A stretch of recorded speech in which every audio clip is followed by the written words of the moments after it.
Ok, então, já agora há aqui uma pequena gralha vocês vão para os exercícios práticos usar um ficheiro com os dados de contaminação, com uma matriz com estes valores. Isto aqui ainda está a dizer que é o data T5, mas na verdade é o T4, porque este ano calhou na quarta aula. Portanto, é este ficheiro que vocês podem descarregar, que tem ali a concentração do chumbo, e vocês têm aqui a descrição do formato. Portanto, o que vocês têm é primeiro um identificador da localização, isto é a localização 2, localização 1, etc. Depois, na segunda linha, tem a profundidade a que foi tirada a amostra, em centímetros, e na terceira linha tem a concentração de chumbo em partes por milhão naquela amostra de solo. Portanto, estes são os dados que vocês vão usar depois para fazer o exercício. Então, para isso, o que vocês têm de fazer será, quando vocês começarem a criar o vosso código, vão importar daquele ficheiro, põem o ficheiro na mesma pasta em que vocês estão a trabalhar, e vão importar desse ficheiro, do data T4, esta variável da concentração de chumbo. Portanto, se fizerem isto, from data T4 import lead-conc, vocês aqui convém correrem pelo menos uma vez o programa com o play, porque ele vai-vos pôr aqui na pasta certa. Portanto, lembrem-se, quando vocês fazem o F5 ou usam aquele triângulo verde, ele vai executar esta instrução, run file, onde tem ali a pasta de trabalho. E isto é importante porque senão ele não encontra o módulo e depois não consegue importar. Mas se vocês fizerem isto, ficam com aquela variável disponível depois para usar. Não é? Ela não, aparece aqui um bocado estranha, mas tem aquela lista de listas com os valores todos. O que vocês vão ter de fazer aqui será responder a estas perguntas, criando funções que consigam responder em geral a este tipo de perguntas. Por exemplo, quantas amostras foram tiradas do ponto 1? Vocês terão de contar o número de vezes que aparece o ponto 1 na primeira linha daquela matriz. Se vocês quiserem fazer isto de maneira genérica, então fazem alguma coisa como, por exemplo, contar o ponto, recebe a matriz dos dados e o ponto que queremos contar e vai dizer quantas vezes é que ele aparece. Uma maneira de fazerem isto é, por exemplo, começam com o vosso contador a 0 e depois fazem um ciclo pelos valores da primeira linha desta matriz. Portanto, se vocês virem aqui na descrição, a primeira linha tem um valor inteiro com a localização, de 1 a 20. Portanto, se querem procurar o identificador daquele ponto, é na primeira linha da matriz. Então podemos fazer isso. Vamos buscar aqui, por exemplo, os identificadores estão na primeira linha da nossa matriz. E agora, para cada identificador ali, nós vemos se o identificador for igual ao ponto, então vamos aumentar 1 no nosso contador. E devolvemos o C. Portanto, assim, nós podemos agora experimentar a nossa função. Vamos pôr aqui, por exemplo, print, contar o ponto, com a nossa matriz das concentrações, e queremos o ponto 1, não é? Então queremos saber quantas é que há no ponto 1. Corremos o nosso código e ele deu-nos aqui o 5. Portanto, isto será uma maneira de fazer em que vocês estão a pensar passo a passo, vou buscar a linha que tem aquela parte e vou fazer a contagem lá. Claro que se vocês virem, contar quantas vezes é que um elemento aparece numa lista é algo que a lista já tem. Portanto, vocês podem simplificar isto, se fizerem return do ids.count do ponto. E aí nem sequer precisam do C para nada. Portanto, se vocês se lembrarem que a lista tem um método para contar quantas vezes é que um elemento ocorre na lista, podem usar esse método para fazer isto. Agora, o que é importante aqui? Não é se vocês sabem de cor todos os métodos que os objetos têm. Porque isso é uma coisa que podem ir apanhando com o tempo, com a prática e sim. É mais importante que vocês percebam como resolver o problema com as peças básicas no caso de não terem já a solução à mão.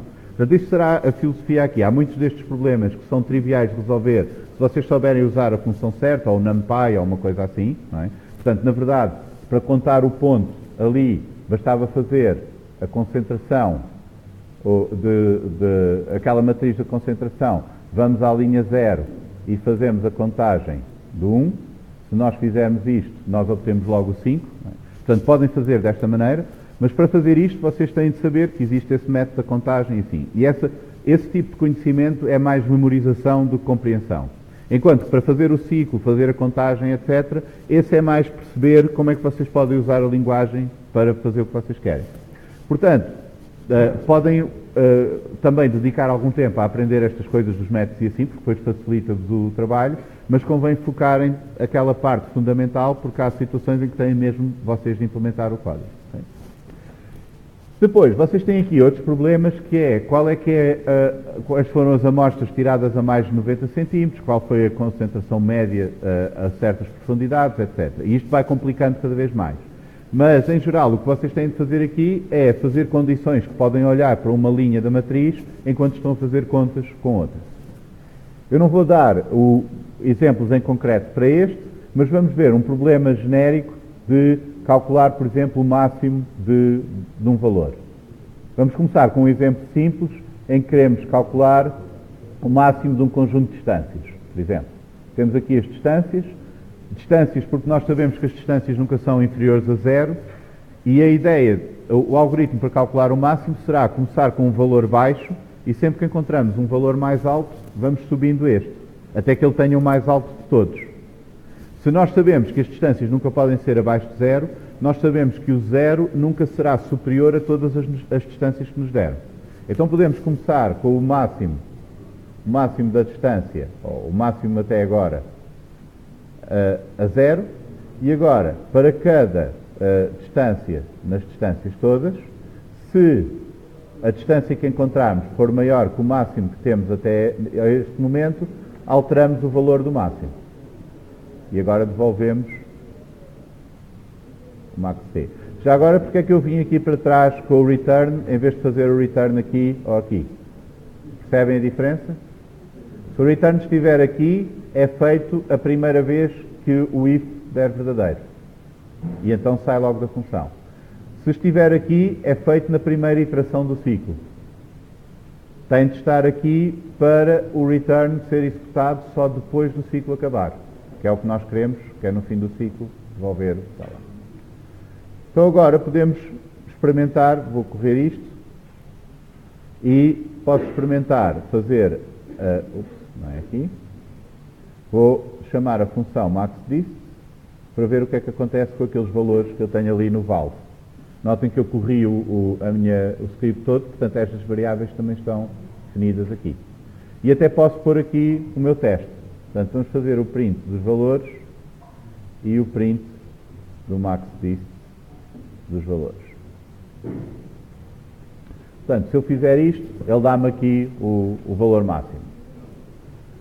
Se eu quiser fazer uma coisa mais genérica, em vez de ser para distâncias, ser para vários valores, posso ter aqui um problema que é começar com o 0. Eu tenho que começar com um valor suficientemente pequeno para garantir que não estou a sobreestimar o máximo. Por exemplo, vamos supor que nós temos aqui, vamos criar aqui uma nova lista de valores, com valores negativos, assim, e agora, se eu quiser o máximo desta, eu vou ter ali um problema por causa daquele 0. Portanto, estes são os valores, menos 5, menos 8, menos 1, menos 8. Eu quero o maior deles e a função está-me a dizer que é 0. Porquê? Porque começou logo no 0 e nunca encontrou um maior do que esse. E então ficou encravada no 0. Por isso, se nós estamos a lidar com distâncias que sabemos que têm de ser pelo menos 0, isto funciona. Se nós não temos a ideia do limite, qual é que é, isto assim não funciona. Um truque para fazer isto pode ser ir buscar o primeiro dos valores. Porque há duas hipóteses. Ou este primeiro valor é maior que os outros todos e então dá certo, não vai mudar e já ficamos com aquele, ou então há um maior e alguns durante o ciclo ele vai mudar. Portanto, se nós fizermos isto, ele já nos dá o valor certo, já dá ali o menos 1. Portanto, o raciocínio é aqui, quando vocês estão à procura do máximo, do mínimo, uma coisa assim desse género, pensem numa maneira que funcione para as várias situações e vejam o que é que pode acontecer com os valores que vos são dados. Agora, aqui temos um problema que é, se nós quisermos fazer o max val de uma lista vazia.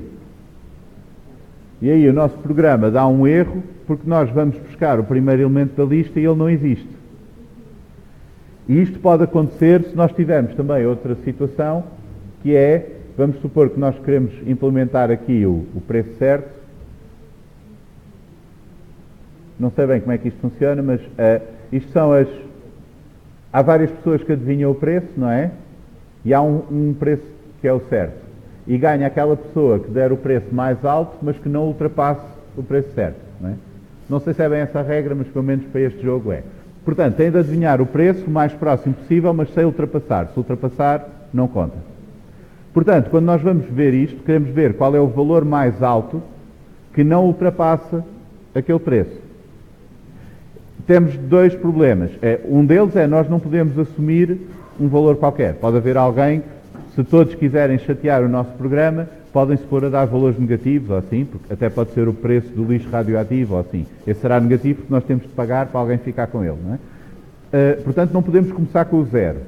Mas também não podemos assumir que existe que o primeiro, por exemplo, está certo. Nós não podemos começar com o primeiro dos valores das adivinhas, porque esse pode não existir se a lista vier vazia, ou então pode ser um inválido porque deu um valor mais alto que o preço certo e então não conta. Portanto, como é que podemos resolver este caso? Não podemos começar com o zero, não podemos ir buscar o primeiro, mas podemos usar aqui um valor especial. Vamos dizer que o máximo, ou o melhor, vamos começar a none. E o índice do melhor, começamos a none também. Portanto, criamos as variáveis, elas existem, mas ainda não têm lá nada. E se ninguém conseguir dar o preço abaixo do limite, nós então podemos dizer logo que nenhum acertou e devolvemos o none. Então agora o que é que vamos fazer? Vamos fazer para cada uma destas adivinhadelas, para cada um dos palpites, nós vamos ver primeiro se o palpite se é menor ou igual que o certo. E além disso, temos de ver também se o palpite é maior do que o palpite anterior, do que o melhor até agora. Mas aqui, se nós fizermos isto, vamos começar assim então. Então, se o palpite não é maior do que o preço certo, e além disso é maior do que o melhor até agora, então vamos atualizar o melhor e precisamos também de saber quem é que foi a pessoa que deu este palpite. Portanto, vamos precisar do índice do melhor. Mas se nós estamos a iterar só os valores, não temos acesso à ordem, ao índice em que vem lá. Então aqui tem duas hipóteses. Uma é, vamos iterar pelo índice, fazemos aqui o range do comprimento do nosso vetor, e agora temos os índices dos vários elementos do vetor. Portanto, o nosso palpite, então, será igual vamos buscar ao vetor dos palpites o que está naquela posição. Assim, estamos a percorrer os índices em vez dos valores, obtemos o valor pelo índice, podemos comparar o valor e podemos guardar agora o índice do melhor, porque temos também o índice deste. Por isso, sempre que encontramos um palpite melhor, guardamos as duas coisas, o valor do palpite e o índice na posição, que é para sabermos quem foi o participante que deu este palpite. E agora podemos devolver os dois. Devolvemos o melhor e o índice. Então vamos experimentar. Temos aqui os valores dos palpites, por exemplo, podem ser estes. Vamos pôr aqui os vários palpites das pessoas.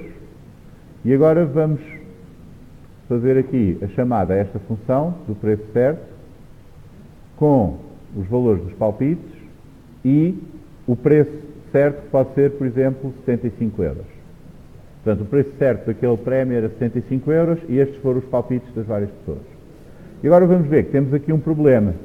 Quando nós corremos a função, vai-nos dar um erro, porque não consegue comparar com o sinal de maior um objeto do tipo inteiro e um objeto do tipo none.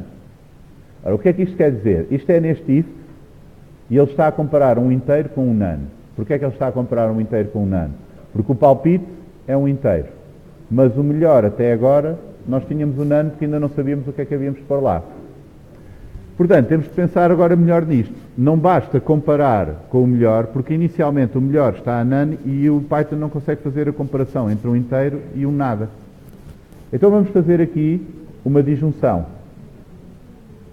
Nós queremos que o G seja melhor, o G seja menor ou igual ao certo, e além disso, ou o nosso melhor é none.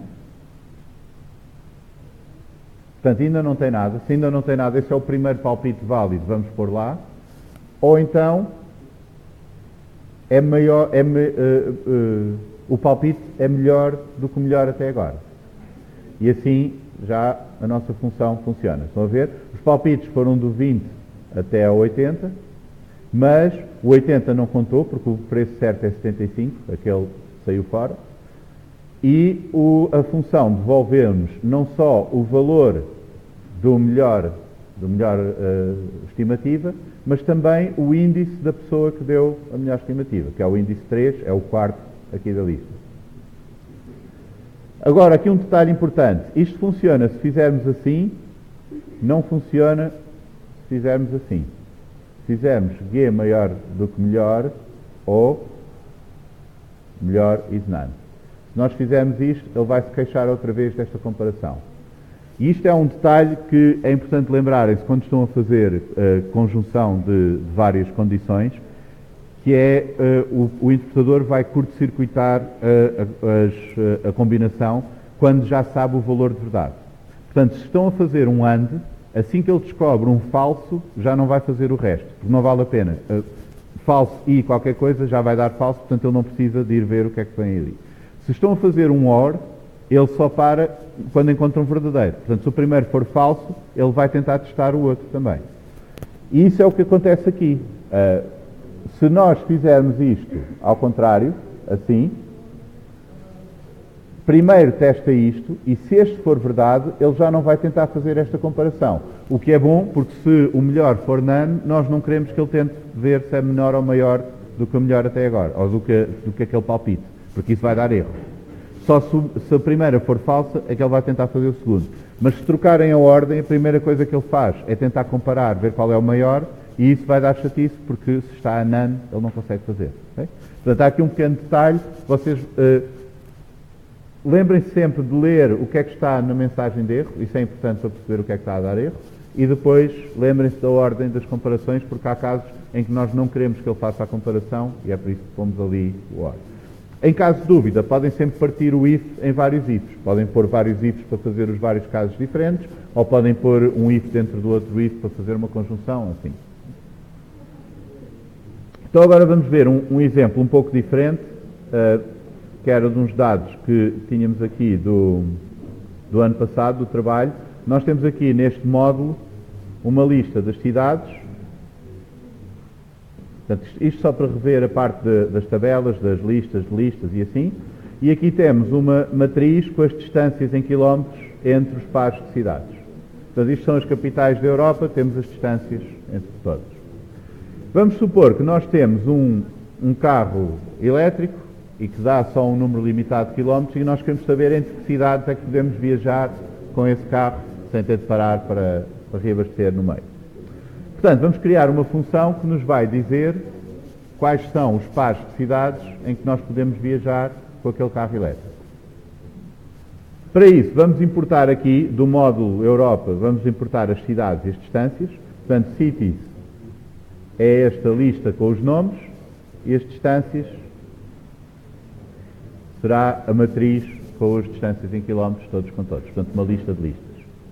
E se nós quisermos ver quais são os pares em que podemos viajar, podemos fazer aqui, por exemplo, os possíveis temos a matriz das distâncias e vamos devolver uma tabela com os pares, com os índices das várias cidades entre as quais podemos viajar. Então podemos fazer aqui um ciclo. Vamos começar com as nossas cidades, ou os pares. Começa com uma lista vazia. E agora, para cada índice da nossa matriz de distâncias, para cada linha, podemos começar por pensar assim: para cada linha, nós vamos seguir cada cidade, cada coluna. Se o valor da linha, naquela linha e naquela coluna, portanto naquela célula, for menor do que o máximo de distância que o nosso carro aguenta, nós vamos acrescentar o par ali à lista. Então, quando estamos a pensar nisto, vocês, se quiserem, podem começar a escrever a função para pensar mesmo na estrutura. Claro, primeiro convém saberem o que é que a função vai fazer, mas depois de ter essa ideia do que é que a função vai fazer, podem começar a esboçar o algoritmo. Então podemos ver se o valor que está nesta célula aqui, neste par, porque lembrem-se que a linha é uma lista de distâncias. A coluna será uma célula daquela linha. E então, estamos nesta coluna aqui, nesta célula específica, e vamos ver se ela é menor do que o máximo da distância. Eu vou mostrar aqui onde é que está a Europa? Está aqui a Europa. Portanto, o que é a matriz de distâncias? É uma lista de listas, não é? Cada linha da matriz de distâncias é uma lista aqui. Se nós quisermos agora ver cada valor da linha, posso chamar célula, por exemplo, cada célula da linha será um valor específico aqui dentro. Portanto, da primeira linha, a primeira célula será 0, a segunda célula 160 e assim por diante. Portanto, desta maneira eu vou percorrer todas as linhas e para cada linha vou percorrer todas as células. Se a célula for menor do que o máximo da distância, eu quero guardar agora o par de cidades entre as quais consigo viajar. E agora consigo ver que há aqui um problema, porque o par de cidades serão os índices.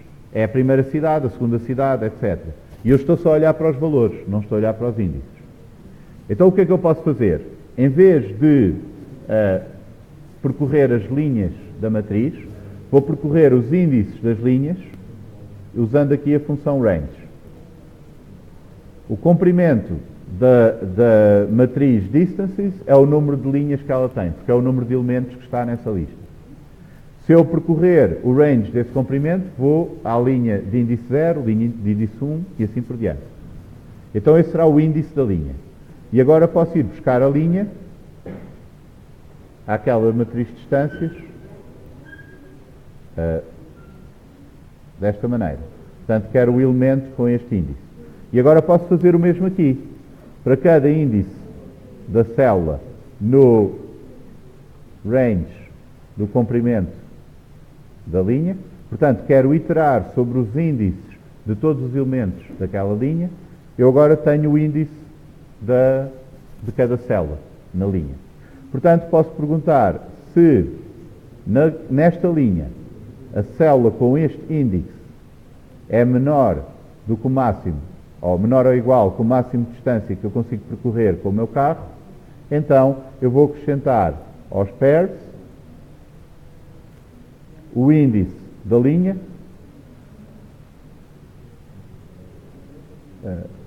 e o índice da célula, que será, no fundo, o índice da coluna na matriz.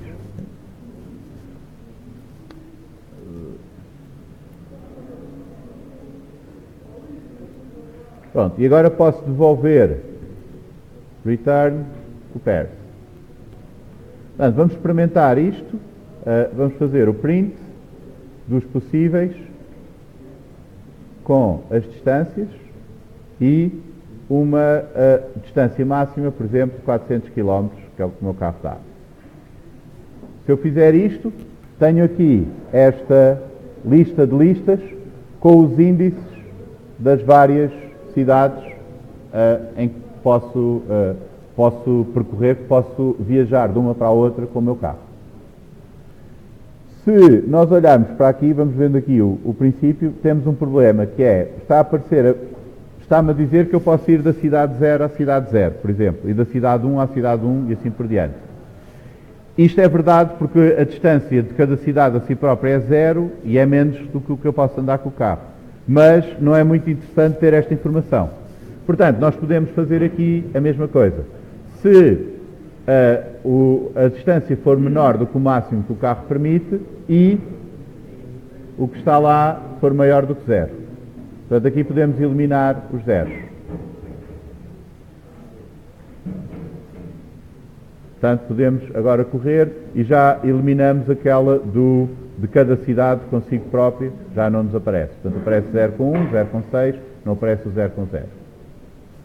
Portanto, desta maneira, vocês podem ir vendo que vão vendo os resultados da vossa função e vão vendo o que é que precisam de alterar para ela funcionar como vocês quiserem.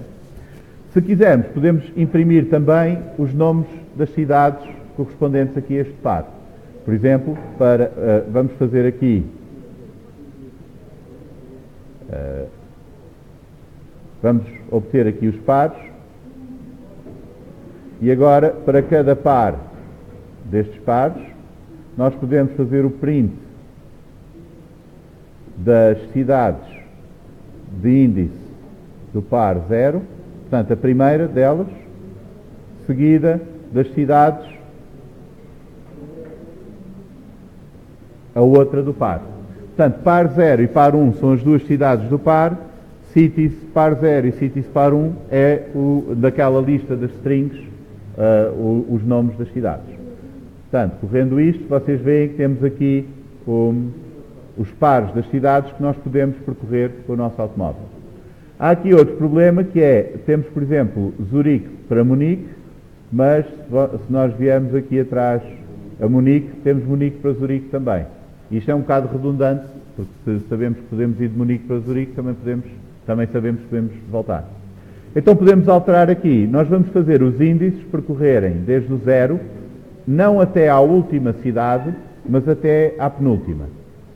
E agora, os índices das células, nós vamos começar com a próxima cidade. Portanto, não olhamos para a própria cidade, consigo própria, nem olhamos para as cidades anteriores, olhamos só para as cidades seguintes. Desta maneira, nós evitamos as repetições, não é? E se aparece Munique-Zurique, por exemplo, já não aparece Zurique-Munique. Na verdade, Zurique já não aparece porque já apareceu nas outras todas, não é? Portanto, o que é que vocês também podem fazer isto com o NumPy, se vocês converterem a matriz de distâncias num array do NumPy, depois podem usar aquelas condições do NumPy, fazer as somas e assim, mas a ideia principal aqui é vocês começarem a habituar-se a pensar neste tipo de problemas desta maneira. Vocês primeiro pensam o que é que a função vai fazer, portanto, o que é que entra, o que é que sai, têm uma ideia de como é que deve ser o algoritmo, mas se o algoritmo for um bocadinho complexo, tiver estes detalhes, vejam bem este ciclo de olhar para os resultados, pensar o que é que devia ser ou o que é que vocês querem que seja e ir alterando até que a função está a funcionar como vocês querem. Se vocês conseguirem fazer isto em geral, vão conseguindo sempre resolver estes problemas. Isto e a capacidade de compor um problema complexo em problemas simples, basicamente é o que vocês precisam para depois fazer qualquer programa que seja necessário. Okay?